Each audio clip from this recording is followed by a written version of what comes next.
Hello, welcome to the France 24 interview. Well, did George W. Bush get it right after all? Do the people protests that we see sweeping the Arab world show that the 43rd president's freedom agenda is belatedly bearing fruit? Well, my guest today, Elliot Abrams, replies with an emphatic yes. Abrams was a key architect, one of them, of Bush's democracy drive. He served as the former president's deputy national security advisor for Middle East affairs. It's just one of several prominent foreign policy positions that Abrams has held both under Bush and another Republican president, Ronald Reagan. Today, he's a specialist in Middle Eastern studies at the Council on Foreign Relations in Washington, D.C., and that's where he joins me now. Good afternoon. I guess it's good morning to you there in Washington, Mr. Abrams. It is. I'm going to cut to the Arab Spring in a second, but I want to start with the Israeli-Palestinian conflict. This is an issue that you have written about, spoken about quite a lot. We're basically in deep freeze right now. Nothing's moving. And you've been highly critical of the Obama administration's approach. Could you elaborate? Tell us a little bit what you think Obama is doing wrong. Sure. The administration came in January 2009 and immediately adopted the wrong policy, which was to say there's a precondition to negotiations, which is a 100% Israeli construction freeze and settlements in Jerusalem. Nobody'd ever put that precondition before, not any American president, not even Yasser Arafat and the Palestinians. That froze negotiations for 2 years until the administration abandoned it last November. Now they're pushing to get the Israelis to accept the idea that negotiations have to begin from the 67 borders. And then they can negotiate swaps. That's a new position for the United States, and it undermines the Israeli negotiating position. And once again, they're really freezing things. I mean, for the first time in decades, we've now gone 2.5 years without any negotiations. But I guess the problem is here, neither side seems to be budging, because Benjamin Netanyahu, he recently gave an address before the U.S. Congress. He had a lot of the lawmakers in thrall. It almost seems like he is, some people would say he's almost undermining Barack Obama in this Mideast peace process. Well, I would say he's certainly disagreeing with President Obama as to the way forward. But Netanyahu, before coming to the U.S., gave a speech to the Israeli Knesset in which he actually softened his position. He said, for example, that Israel would need to have troops on the Jordan River for a long time. Well, tacitly, of course, that's saying there don't need to be any settlers there, and the troops are not going to be there permanently. It's a temporary security measure. Similarly, he said they want to keep the major settlement blocks forever. Well, of course, that means that the rest of the settlements, where tens of thousands of Israelis live, he will not insist on keeping in a negotiation. So he was showing some room for negotiation there.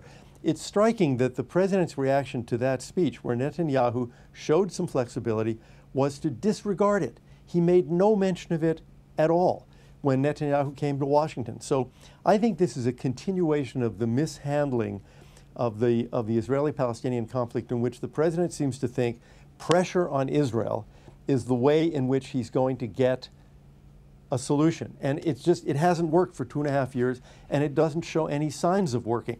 Meanwhile, the administration has more or less ignored the progress that's been made on the ground in the West Bank under Prime Minister Fayyad to improve Palestinian life and build the kinds of institutions that are really necessary for statehood.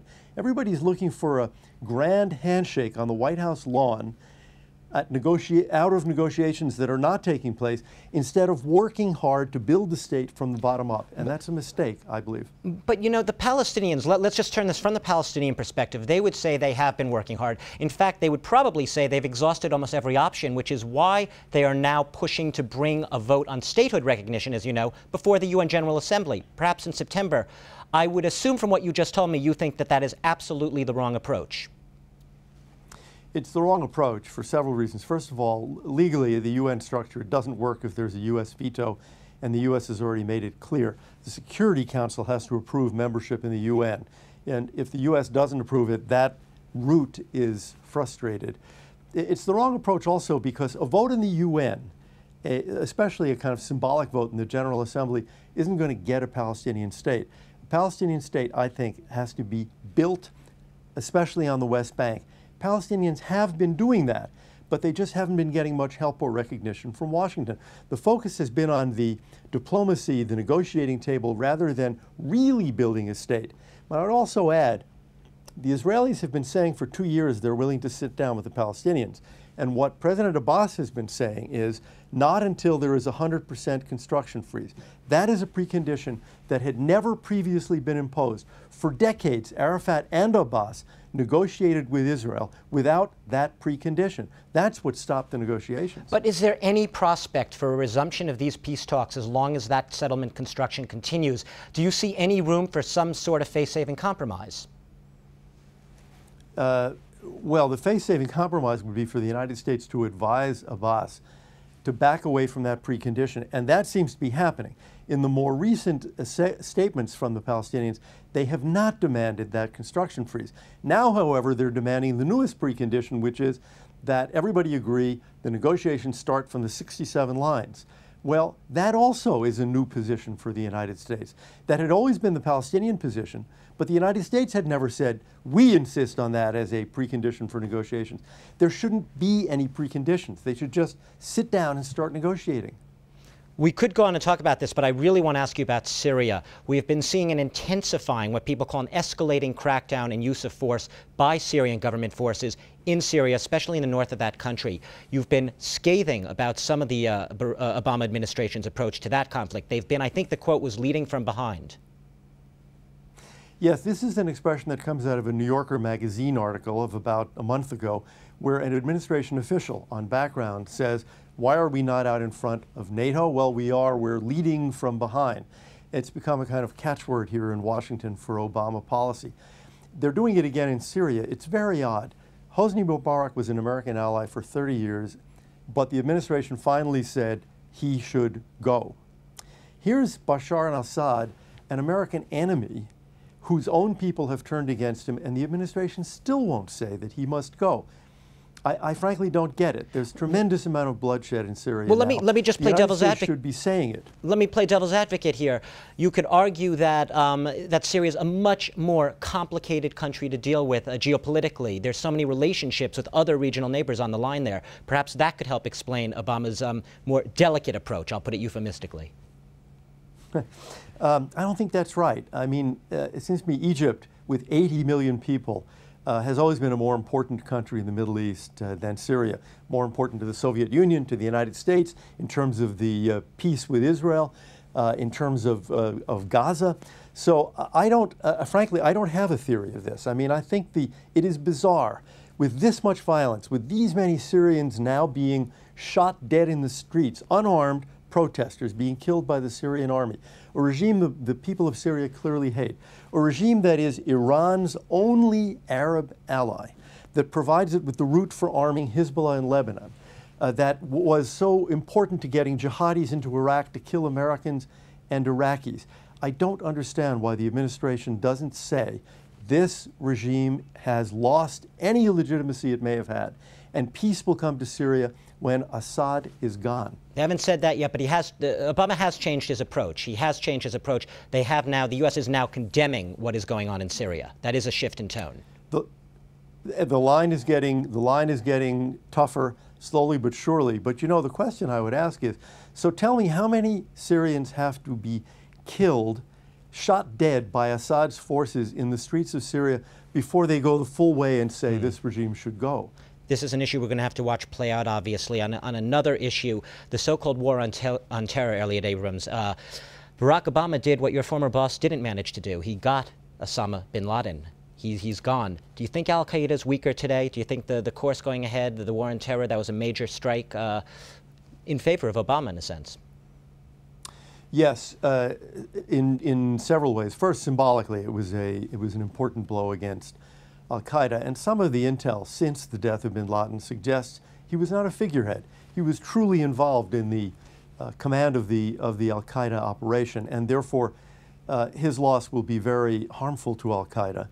I think the Arab Spring is also hurting al-Qaeda because it's suggesting that change can come to the Arab world without the kind of terrorism that al-Qaeda represents, that it can come, as we see in Egypt and Tunisia, quickly and without violence. So I don't think that the Arab peoples of the Middle East are asking for what al-Qaeda is promoting or selling. They seem to be asking for democracy, for freedom, for modernity. And that, too, is a huge blow, I think, against al-Qaeda this year.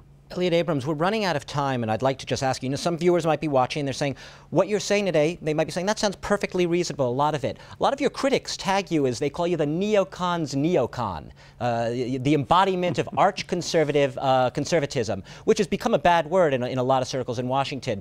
Do you accept that label? Do you vehemently reject it?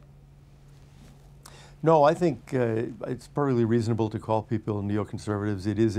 It is a movement or a view, a persuasion, as Irving Kristol called it. And I think with the Arab Spring, we see that once again, some of the key neoconservative arguments have been proved right. So I accept it pretty happily. Final question, you briefly, I'm sorry to make it brief, a lifetime ago, back in the early 80s, obviously we know you were associated with helping nurture a covert relationship with Iran. It was, at the time, a burning issue.